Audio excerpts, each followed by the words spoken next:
Episode 266, no Airbnbs for you. We now have new short-term rental restrictions imminently rushing onto the scene to apparently fix a problem. And it's all summed up by one sentence that I found in digging into all this, updating how short-term rentals are operated and enforced will contribute to thousands of homes being returned to the market over the next few years. Tagline, not gonna happen. But anyway, let's dive into this just a little bit because we've got a lot of clients who have purchased homes to use for Airbnb, wanting to purchase homes to use for Airbnb, because as you can anticipate, it is a lucrative little side business, if you will, that you can use your very expensive piece of real estate to take advantage of. But yet again, too much flexibility, the big bad government, what do we call, in the States they call him Uncle Sam, that's just like the government, what do we call that here? I don't want to say the current guy's name more than I have to. So anyway, the government is coming to, of course, cut. So caveat for those that don't know, there's going to be a reference of regional district in a lot of this. And basically what that means is Metro Vancouver, Langley and Maple Ridge, all the way west and northwest to obviously Richmond on the Water and then Bowen Island. So the whole thing, basically. If you are interested or involved, you know what the Airbnb rules are to date. If you're not, it's probably not overly important to you. But fundamentally, the once hated investor here in Vancouver, targeted as the reason you can't afford to buy real estate because these goddamn investors are just sucking it all up, is now being begged for. Yet again, it's funny how the tables turn on these things. So a little back history. First we had what they touted as an affordability crisis. So there were too many investors and not enough homes, and investors are bad because they're keeping product off the market for you. They're giving it to the little tenants, and you as a home buyer should own it, not them. So they're collecting these little cash flow wheels, most of which, as we know, are negatively cash flowing, but that's a whole other story. And the investors are the enemy. Fast forward a little bit. Let's break down why that took place. Why was there an affordability crisis?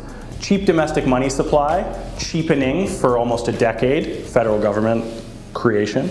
Rampant immigration, as we've all heard so much, federal government creation. Free world market, open doors for foreign currencies to flow in and purchase said assets, federal government flexibility, and overtaxation of housing in general, slowing down obviously the building costs and raising the costs of doing just that, building new inventory, buying real estate, resale or pre-sale. Of course, a federal and provincial government inflicted issue to raise pricing. So we've got a massively detailed government orchestration taking place, and now we've got a housing crisis. So what does that mean? What can we do? We got to clamp down on all those people that bought, those damn investors. We got to clamp down, and we need to restrict what they can do with that asset. Not only from a strata perspective, stratas have their own rules, collection of people living amongst themselves. We all need to play nice. 75% vote takes the cake on a variety of different things. But we're gonna take it further than that. COVID might be back now. We're going to pull it back right up to the government level again and start dictating what you can and cannot do. So again, we're going to clamp down, and as they said before, where are we? Return to the market over the next few years, thousands of homes. So now we're talking about the rental crisis. We're not talking about the price of real estate to purchase anymore. We're now talking about the access of real estate because we need more rental units. So now we need those damn landlords back. open arms. We want them to come back, we want them to purchase these units, or we want these Airbnb hosts to go back to traditional renting. So we're begging now for those landlords to come back. And what really has changed? What has changed is that there are more restrictions, that the government is now bigger, as we will soon see, and there's more direct costs to you, the owner, and taxes to you, the real estate market. So you go asking for the government for stuff, they're gonna layer in a bunch of bureaucracy, and it's just gonna cost you more money, as we've been saying forever, and this is no different. Now, okay, so currently there are approximately 28,000 daily active short-term rental listings in BC alone, which is a 20% increase year over year. So they figure more than 16,000 entire homes are being used as short-term rentals at the moment, for the majority of the year. So remember, before you had to live in the house for minimum 6 months, and then you could do what you will with the difference. That's of course about to change, among other things. So many local municipalities have taken action to regulate short-term rentals by enforcement bylaws, and those bylaws are changing. So with these new legislations at the provincial level now, we're dictating down to the municipalities, to give the municipalities more tools and resources to clamp down on what you do with your home if you want to short-term tenant it. So, reading off the government page here, purpose of the new rules, give the government stronger tools to enforce short-term rental bylaws, return short-term rental units to the long-term rental market, welcome landlords, and establish a new provincial role in the regulation of short-term rentals. So let's get a new department going, more staff, more tax dollars, okay? So, new rules apply to all short-term rentals being offered to the public through all platforms where people can reserve and pay for rental services. So obviously Airbnb, VRBO, Expedia, Flipkey, I don't know what that is, Facebook Marketplace, Kijiji, Craigslist, newspaper ads, any place this is going to apply. So essentially, no matter how you try and get that short-term rental to market, you are now going to be blanketed by these new rules. Who do these new rules not apply to? Hotels and motels. So they've got a lobbying group, I'm assuming, that are going hard at that. I remember Level Living, I think it was, down on Seymour and Nelson got big fines last time around because they were doing Airbnb out of that hotel. Google that, don't quote me. But anyway, and reserve land, unless the nation chooses to opt into all or part of the legislation. So a nice little loophole. Obviously it'll be cut by the time these happen, but of course we've got the base of Burrard Bridge, the Vancouver side. Reserve land towers coming up, thousands of units there. And then we've got the despicable Point Grey lands development coming in, perfectly trying to ruin the glory which is West Point Grey. But that too, technically being reserve land as of this, will be exempt. So there could be a little loophole for people in there either subleasing or buying on those lands. Anyway, new rules taking effect. So new rules taking into effect right now. They will be increasing maximum penalties. Of course, threat number one. Rules taking effect later.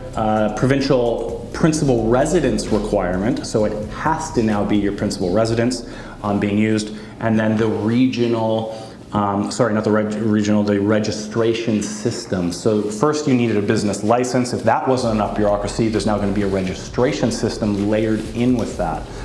Strengthening government tools, why not? Increase regional district fines. Again, maximum fines, which I've heard from a variety of people are very few and far between because it's very difficult for the current state of whoever's watchdogging this to really crack down. But apparently maximum fines are going from $2,000 to $50,000. So a little bump up there. Increase municipal ticketing fines from local government as well. So the regional district fines are the ones $2,000 to $50,000, and then there's apparently also local municipal fines which can be layered in. No fine amount has been noted to date on that yet. Again, the business licenses, new local government that require a business license to be displayed on the listings. If not displayed, platform must remove the listing at the request of the local government. Platforms will be required to share info with short-term rental listings with the province, in turn passing that to, again, the municipal or regional groups, whoever they're going to use to oversee. So what they're doing here is, again,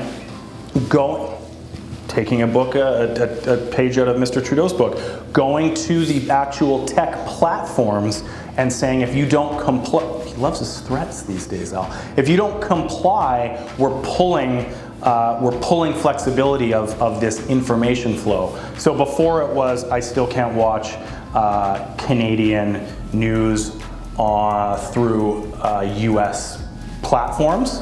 Instagram, for example, Facebook. None of my Canadian news sites will go. I have to go directly to the news source, which is obviously hugely inconvenient. And many would say a way to try and shut voices down, but that's another story. So now they're going to the platform saying, we need information. You need to do things on your platform for our purpose. You need to remove if we ask you to, and we need to see information that our taxpayers are handing to the platform. So again, strong-arming tactics coming into play here. The principal residence requirement for municipalities with populations of 10,000 people or more will be brought into place. So naturally, Vancouver and majority of places that you're probably doing this will need to be now in your principal residence. Now there's a few gray areas and loopholes, if you will, here, but we'll get into that shortly. Rental limits okay, we'll actually dive into that now. For your, if you own a house anywhere, rentals limited to the principal residence and secondary suite, so let's say a basement suite, legal or non, and accessory dwelling unit. So you have your main house, you have your basement suite, and you have your laneway house. All technically the same address with 3 different homes. You are legally allowed to live in one and rent the other 2. So a nice little loophole there. Go rent a house that has these other options, and you can still legally live in one portion. Let's live in the smallest, rent out the 2 biggest. That is still a point of flexibility, which I've talked to a couple of people on, which is kind of backwards considering what they're trying to do, but that's what they're doing. So that would be one loophole today. These can always change, of course, but that's one. Exempt areas from principal residence are municipalities under 10,000 population and mountain resort areas, surprisingly. So of course, Whistler is the first place that comes to mind for a lot of people. So they're exempt from the principal residence restriction on here. So just some others that include Fernie, Golden, Harrison Hot Springs, Invermere, Kimberley, Osoyoos, Radium Hot Springs, I've never heard of that, Revelstoke, Roslyn, Sun Peaks, Tofino, Ucluelet, Vale Mount, never heard of that, and the resort municipality of Whistler. But of course, local governments to any of these can request to opt in or opt out at their convenience. But blanket rules under 10,000 or mountain resort areas are exempt. So if you've got Air Bnb Whistler, unless your municipality opts in, you're still good to go. So provincial registry will be established to ensure hosts and platforms are following the rules provided by local government, and then are also providing local government info needed to follow up if requested. So there's that press. Hosts will be required to include a provincial registration number on their listing. They will also have to include their business license number.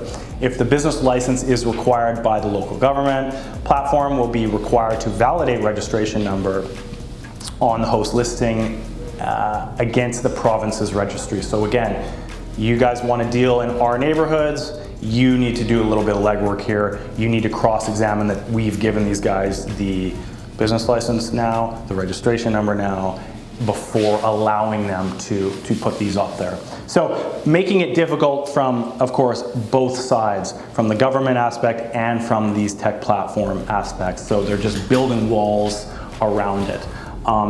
Provincial compliance and enforcement unit, more tax dollars, we need more bodies on the ground to track compliance, issue orders, and administer penalties and violations. Al, do you believe the Airbnb police will have cuffs and guns? Should. They probably should.